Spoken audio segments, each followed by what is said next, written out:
Saludos, bienvenidos. Arrancamos aquí nuestro Átomos y Bits. Cada semana nos acercamos para contarte las novedades de la ciencia, la tecnología y la innovación. El caminar del ser humano a través de este mundo de maravillas en el que nos encontramos.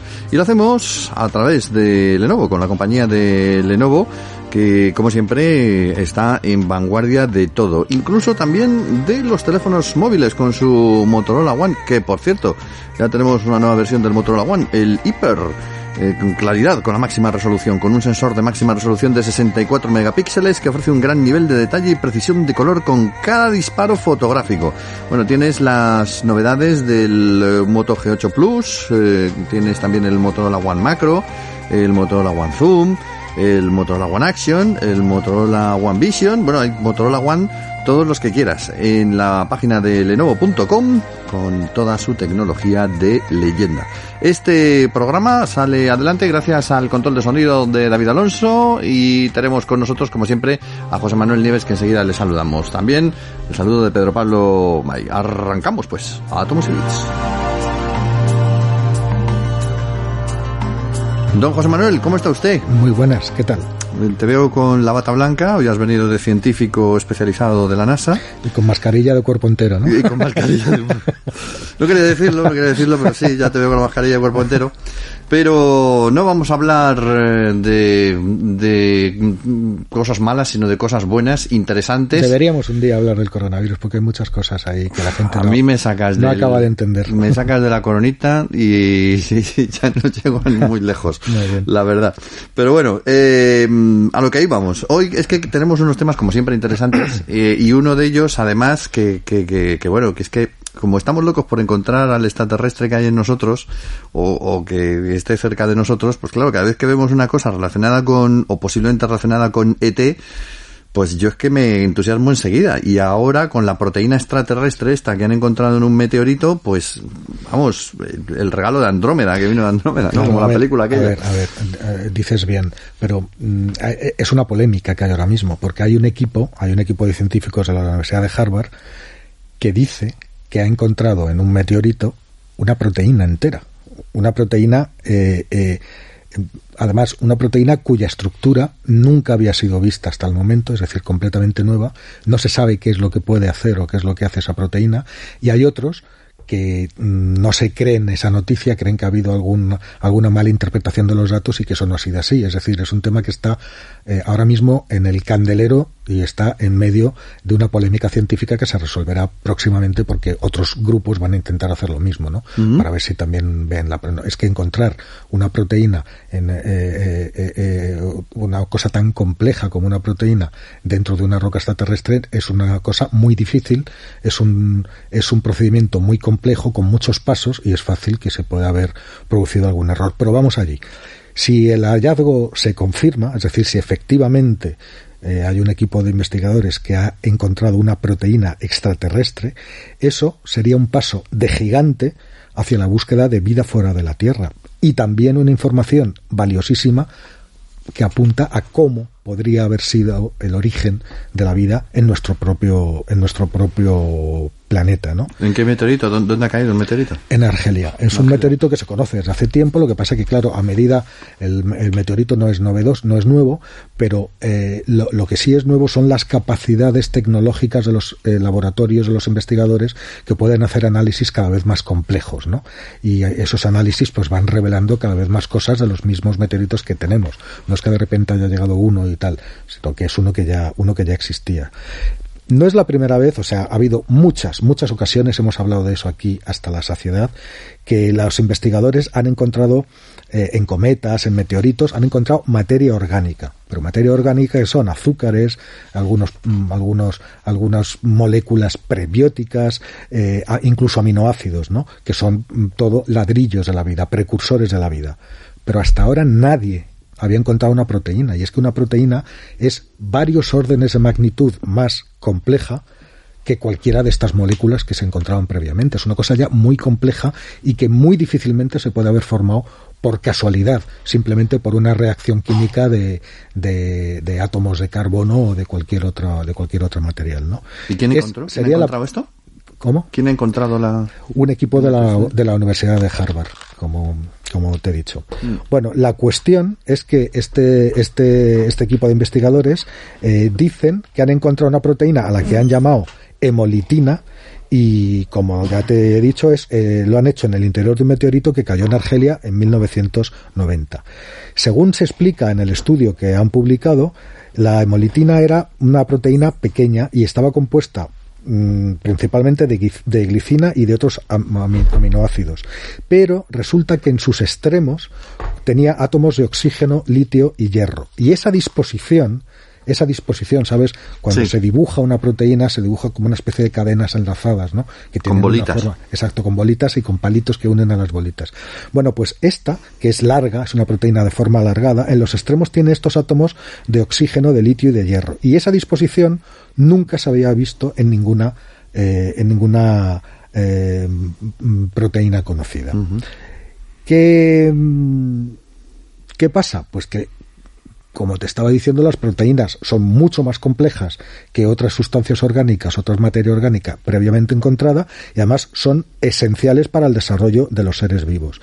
Encontrar una en un meteorito que llega del cosmos, de ahí fuera, pues reforzaría muchísimo la teoría de que la vida surgió fuera y llegó hasta la Tierra. O sea, que empezó, no sabemos cómo ni dónde, pero no aquí en la Tierra, sino que nos vino de fuera, ¿no? Llegó de otros lugares. ¿Qué te puedo contar? Que han estudiado la posibilidad de que este compuesto orgánico se hubiera formado por simple casualidad, y han llegado a la conclusión, por simple casualidad, de combinación de cosas, y han llegado a la conclusión de que eso no es posible, porque la cantidad de procesos que tendrían que suceder de forma casual y de forma ordenada para que esa proteína se forme casualmente, simplemente de forma casual, es tal que la probabilidad es ínfima de que eso suceda así. ¿Qué es lo que pasa? Que las reacciones a este trabajo han sido inmediatas y de todo tipo. Algunos lo han acogido con auténtico entusiasmo, y otros dicen que hay que estudiarlo, que hay que estudiarlo más, que hay que estudiarlo mejor, que las posibilidades de errores son grandes, y sobre todo que esta proteína, esta estructura tan rara de la proteína, que no tiene sentido, que es muy poco probable encontrarla en la naturaleza, en la Tierra, que nunca se ha encontrado nada parecido, y que se desconoce por completo qué función podría cumplir una proteína con esas. Sabes que las proteínas codifican los genes, que son los que a su vez son responsables de las características, de todas las características de los organismos vivos, ¿no? Desde el color de los ojos a la predisposición a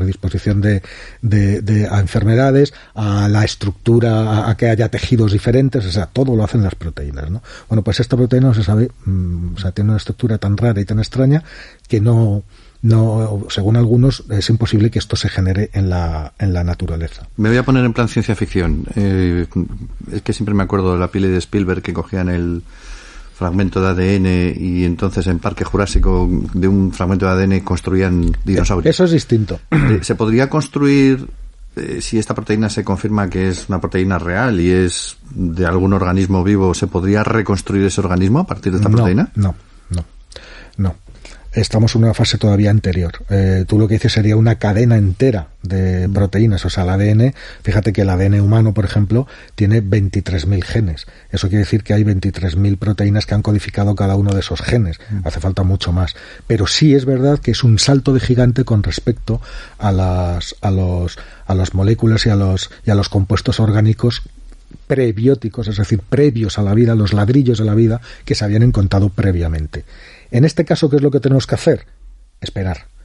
Tenemos que esperar a que haya más estudios, a que vuelvan a hacer con todos las perrerías y los controles de laboratorio necesarios para ver que no ha habido ningún error, que otros equipos científicos hagan exactamente lo mismo y lleguen a los mismos resultados. Y si eso sucede, el hallazgo entonces sí se dará por bueno, será aceptado por la comunidad internacional, y habremos dado, como te dije al principio, un paso de gigante en el estudio del origen de la vida, y también en la idea de que esa vida no se formó aquí, sino que nos vino de fuera. Bueno, pues vamos a ver qué da de sí ese experimento y esas comprobaciones de la proteína, de la posible proteína extraterrestre caída en Argelia. Los asteroides, los meteoritos siempre nos traen buenas nuevas y a veces nos traen buenas malas. Sí. Como pasó hace unos cuantos añitos, después de las pruebas que se han encontrado ahora del primer... Siempre habíamos hablado de que nunca había muerto nadie porque le hubiera caído un asteroide encima, pero ahora parece ser que sí. No sabemos si murió o no, pero desde luego es una noticia que a mí me parece fantástica, ¿no? Y es que por primera vez un equipo de investigadores ha encontrado pruebas suficientes para decir que un asentamiento humano antiguo, ahora hablaremos de eso, fue arrasado por una roca espacial, arrasado completamente.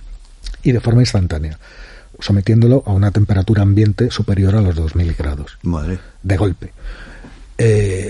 Nunca hasta ahora se había encontrado ninguna prueba de este tipo de evento, de suceso. Y ahora, si quieres, te cuento. Empezamos por el año pasado. El año pasado se publicaron una serie de estudios que se lanzaron la idea a base, ahora te explico por qué, de que hace unos 12.800 años un gran cometa se estrelló contra la Tierra. Pero claro, el cometa no se mantuvo entero y chocó en un único punto, sino que explotó en la atmósfera y los fragmentos se dispersaron por todo el planeta y cada trozo cayó en un sitio, ¿vale? Hasta el momento se habían encontrado ya pues como una docena de lugares de impacto en varios continentes. En total, todos estos fragmentos, provocaron incendios instantáneos en los lugares donde cayeron. Y se han calculado, otros estudios te digo, que cerca del 10% de toda la superficie del planeta se quemó, o sea, quedó devastada por incendios. Y además, este evento, este suceso, fue el responsable de un enfriamiento del clima, que los científicos conocen como el Younger Dryas, que provocó la extinción de la megafauna en todo el mundo, o sea, de los grandes mamíferos que poblaban todo el planeta hasta ese momento y que a partir de ese momento desaparecieron todos. Es decir, algo parecido a lo que sucedió con la extinción de los dinosaurios a una escala menor. Ya. Hace 12.800 años. ¿Qué sucede? Que ahora un equipo de investigadores de la Universidad de California han descubierto que uno de esos fragmentos de ese cometa cayó directamente sobre un asentamiento humano en el norte de Siria. El lugar es conocido, pero hoy está bajo las aguas. ¿Por qué? Porque en los años 70 se construyó una presa, la presa de Takba, en el río Éufrates, y todo el sitio arqueológico quedó bajo las aguas. Es un sitio arqueológico muy conocido, se llama Abu Jureya, y fue uno de los primeros asentamientos, o sea, fue el testigo, uno de los primeros, justo el momento en que los antiguos pueblos nómadas dejaron de ser nómadas y se establecieron por primera vez en asentamientos estables y empezaron a cultivar la tierra, que es la agricultura, o sea, los comienzos de la revolución agrícola, que es una de las más importantes. Gracias a ella vivimos hoy en ciudades y tenemos todo lo que tenemos, pues una absoluta revolución. En la actualidad un montículo marca el lugar de ese asentamiento que está cubierto por las aguas. Pero en los años 70, sabiendo que iba a suceder eso, y antes de que se inundara todo, pues los arqueólogos sacaron un montón de materiales de ese yacimiento. Materiales que son pues desde trozos de casas, partes de casas completas, alimentos, herramientas, huesos, de todo. Y gracias a eso han podido entender cómo la humanidad evolucionó de ser nómada a empezar a sentarse, ¿no? Pero resulta que Abu Jureya tiene otra historia muy diferente que contar. Y es que ahora, en el estudio actual, los investigadores han descubierto que entre esos materiales de construcción que fueron recopilados antes de que se inundara, mezclados con granos, con cereales y con todo, resulta que hay vidrio fundido, piezas de vidrio fundido. Y eso es una cosa que solo sucede a temperaturas extraordinariamente elevadas. Desde luego temperaturas a las que ninguna tecnología humana de la época podía llegar, y que ni siquiera una erupción volcánica o un incendio de grandes proporciones puede alcanzar para que se cristalice el vidrio. Según escriben los propios científicos, imagínate que el calor era suficiente como para derretir por completo un coche en menos de un minuto. O sea, dejarlo, imagínate la temperatura y el calor que debió de producirse. Pues ese calor es el necesario para que se formen estas bolas de vidrio. Y una intensidad tan grande solo puede ser el resultado de un fenómeno muy violento, de alta energía, de enorme velocidad, y eso lo reúne, son las condiciones que reúnen un impacto cósmico. Es decir, estos científicos dicen que este yacimiento sufrió el impacto directo de uno de los fragmentos de ese cometa que hace 12.800 años justamente cambió el mundo. Y destruyó la ciudad, entonces. El asentamiento quedó completamente arrasado. ¿Qué es lo que hicieron? Bueno, Abu Burella está en la parte más oriental de lo que se conoce como la frontera del Younger Dryas, es decir, las áreas afectadas por la caída de los distintos fragmentos en la Tierra. Hay una parte grande de Estados Unidos, del norte de Europa, en Asia, toda Oceanía, Australia entera. En total se conocen unos 30 sitios diferentes repartidos en varios continentes. Y en todos esos lugares se han encontrado evidencias de incendios masivos y también una capa de material, una fina capa negra que es muy rica en carbono y que contiene nanodiamantes y concentraciones muy altas de platino y esférulas metálicas, esférulas de hierro, ¿no? Que todo eso se forma con grandes temperaturas, con lo cual la hipótesis del impacto de ese cometa fragmentado está ganando muchísima fuerza y ya prácticamente nadie duda que eso sucedió así. La aldea, dicen los investigadores de Abu Burella, fue destruida de forma abrupta, es decir, de forma instantánea. Y la temperatura a que fue sometida esa aldea en un momento para crearse todos estos materiales es superior a los 2.200 grados. O sea, imagínate que te viene encima pudo haber impactado directamente y generar eso, o pudo haber estallado en el aire a poca altitud y generar eso. Los dos escenarios son posibles porque no ha aparecido un cráter, ¿no? Es decir, es posible pero en todo caso fue muy cerca y la aldea la pilló de lleno y la arrasó en un segundo. Ahí tenemos esa idea y tenemos esa teoría. Desde luego es consistente porque todos esos materiales, como te digo, solamente se forman temperaturas altas.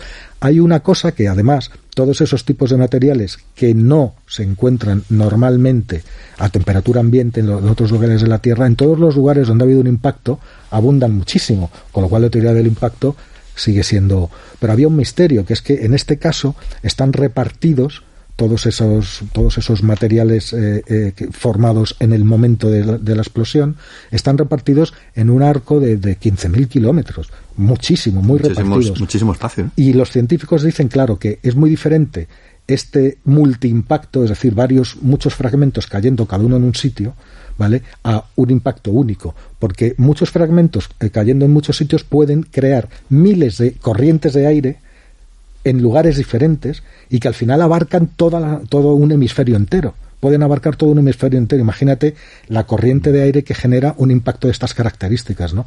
Es un bicho que llega a muchísimos, a más de 30.000 kilómetros por hora, hace esta barbaridad, genera esas temperaturas, levanta un vendaval que se junta con el de otro, y entonces el efecto es el de dispersión de todos estos materiales en un amplio rango, que es justamente lo que han encontrado. ¿Y en lugar de un meteorito no pudo ser una lluvia de meteoritos, varios cayendo? Podría ser. Digo yo, porque como está tan extendido es que es mucho territorio, ¿no? Sí, pero habrían aparecido... Es que los cometas dejan menos cráteres, habrían aparecido más cráteres asociados. Por ahora se ha encontrado uno que está en Groenlandia, bajo un iceberg, un cráter que se atribuye justamente porque corresponde a la época.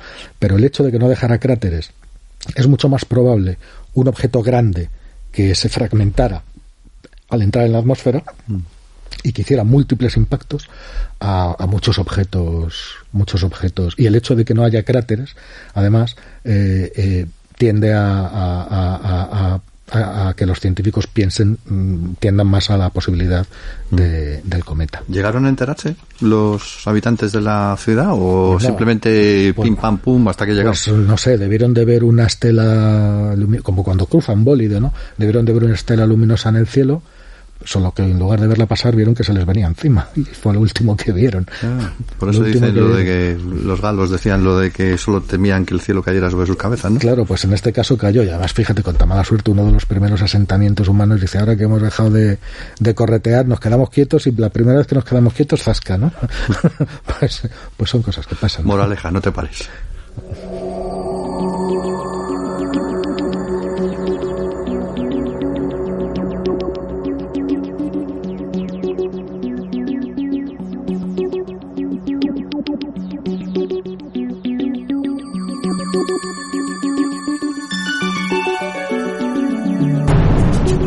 Vamos, que ya lo tenemos aquí encima de la mesa, el nuevo Samsung Galaxy Z Flip.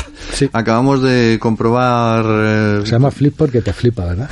Sí, ¿no? Acabamos de comprobar que es muy gracioso. Es como... Bueno, me acuerdo de la peli aquella de Flipper, pero no tiene forma de delfín, tiene forma de cuadrito.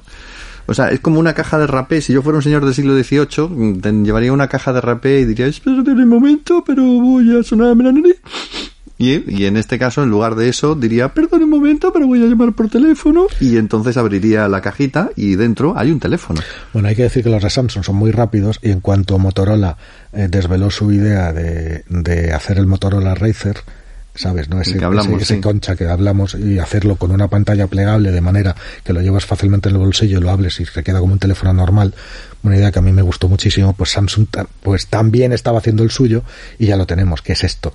Es un teléfono plegable que abierto es una pantalla de 6,7 pulgadas, o sea que muy normal de tamaño, pero que como la pantalla es plegable lo cierras y abulta nada, la llevas fácilmente en un bolsillo, ¿no?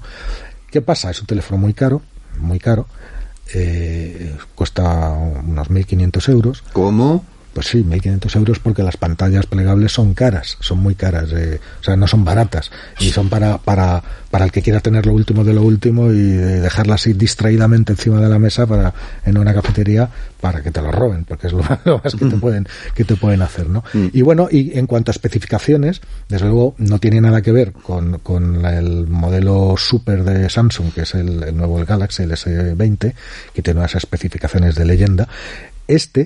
No está mal, no lleva el último procesador de Qualcomm en el Snapdragon 865, porque entonces hubiera tenido que costar más de 2.000 euros, ¿no? Lleva el del año pasado, el 855, que es muy bueno, el Plus, o sea, una versión especialmente diseñada, ¿no? Que es un procesador magnífico, potentísimo y tal, pero no es el último de Samsung, ¿no? Lleva una doble cámara. Ten en cuenta de que cuando el teléfono está cerrado en forma de concha, una de las cámaras se queda apuntándote, y lleva una micropantallita de nada, muy chiquitina, en la parte frontal con el teléfono cerrado, que te da información básica sobre notificaciones, etcétera, y que también la puedes utilizar como cámara para hacer selfies. ¿Así cerrado se puede usar como cámara? Sí. Y esa micropantalla pues se ve, pues ahora lo que pasa es que como en la radio no se puede ver, pero luego te lo enseño cómo funciona. No tiene forma de concha, sino más bien, como diría yo, como de pitillera de estas antiguas, ¿no? Sí, es bastante planito, pero se puede meter en un bolsillo cabe en un bolsillo. Sí, bueno, plegado, las dimensiones son de 87,4 por 73,6 por 17 milímetros. No está mal. Tiene una batería de 3.000 miliamperios y tiene dos cámaras de 12 megapíxeles y una frontal, la que es esta para los selfies, de 10 megapíxeles. Es una configuración de cámaras inferior a la que llevan, por ejemplo, los de la serie S, pero claro, la ergonomía y la forma de esta pantalla pues hacen que no puedas llevar el mismo tipo de especificaciones que un teléfono normal, pero a mí me gusta mucho, es una opción cómoda, sobre todo lo fácil que es de llevar. Yo que lo estoy usando estos días, pues no te enteras, ¿no? Lo llevas en un bolsillito de nada y lo coges, lo despliegas y tienes el teléfono de dimensiones normales, ¿no? Lo que estoy esperando, ¿cómo te haces un selfie si está cerrado? ¿No ves...? Porque en la parte, ¿no? Cuando está cerrado, las cámaras se quedan apuntándote a ti. Ya, pero tú no ves, o sea, tú para hacer un selfie tienes que colocártelo y ver, ¿no? Porque tienes una pantalla en la cual te ves. A ver. Bueno, claro, pero eso es lo que te quería enseñar. Eso es lo que vamos a describirlo. Vamos a hacernos un super selfie con el pequeño Samsung. Ya digo que es como una especie de cajita, una mini pitillera pequeñita. Ahí lo tienes. Y anda. Vale. Ay, entonces, pues sí se ve. Claro, entonces no sé si te estoy apuntando bien, pero ahora mismo... Sí, me va a salir mis ojos y mi napia. Te acabo de hacer, bueno, pues tus ojos y tu napia, pues te acabo de hacer... Te sale más que tus ojos y tu napia. Aquí tienes una foto. Borra esa foto inmediatamente, por Dios. La verdad es que ha salido un poco raro. Bueno, pues aquí... Pues anda que no está. Bórrala también. Nada, estas ya quedan para los anales. Bueno, pues aquí está. 1.500 euros de vellón, de nada. Y ahora, si quieres, jugamos un ratito con me hace gracia la pantallita, porque te sale la fecha, lo que te queda de batería. Sí, lo que es la información básica. A mí me gusta más el Razer de Motorola, porque aprovechan una parte mucho más grande de la zona frontal para poner una pantalla. Estos han puesto una pantallita que es mínima. O sea, es pequeñísimo. Lo que pasa es que igual para no cargárselo, ¿no? Porque cuanto más grande sea la pantalla, más riesgo de... No, porque están cubiertas por el mismo tipo de protección. Ya las traseras, aunque sean normales, normalmente en este tipo de teléfonos ya son de cristal, con lo cual te da lo mismo que sean pantalla, ¿no? Y en esto de los plegables había una cosa que a mí me echaba mucho para atrás, que era como muy frágil, ¿no? El pliegue, pues mira, y sin embargo, está testado para más de 200.000 aperturas y cierres, que eso son varios años de uso, ¿no? ¿Qué pasa? A mí me gusta mucho más esta solución que lo anterior. Este es el segundo teléfono plegable de Samsung. Y si recuerdas, cuando hablamos del primero, el Galaxy Fold, yo lo puse muy mal porque es una cosa se rompía, además me parece, aparte de eso, es que me parece inútil, porque me parece una cosa inútil porque se te queda como un tablet, pero un tablet cuadrado en el cual no puedes ver determinado tipo de contenidos. Encima los pliegues de la pantalla era muy grande, cuando estaba cerrado era muy gordo, muy grande. Esto, sin embargo, es una cosa mucho más versátil y más utilizable, mucho más llevadera. Majete. Bueno, pues nada, me voy a poner a ahorrar. Ahorra. Si consigo los 1.500 Como no puedes viajar, pues ahora lo que te ibas a gastar en viajes te lo ahorras y te compras teléfonos. Ya me he gastado todo lo que tenía en viajes, ya me lo he gastado. Sí, bueno. Pero bueno, también te diré que como estoy pensando aquí con actualizar mis tabletas, ya he estado mirando las tabletas de Lenovo, que tienen tabletas con Android, por ejemplo, para acceder a miles de aplicaciones y juegos, sincronizar las cuentas de Google, navegar por la web, ver películas. Hay tabletas con Windows también, para llevar la oficina móvil en el bolsillo.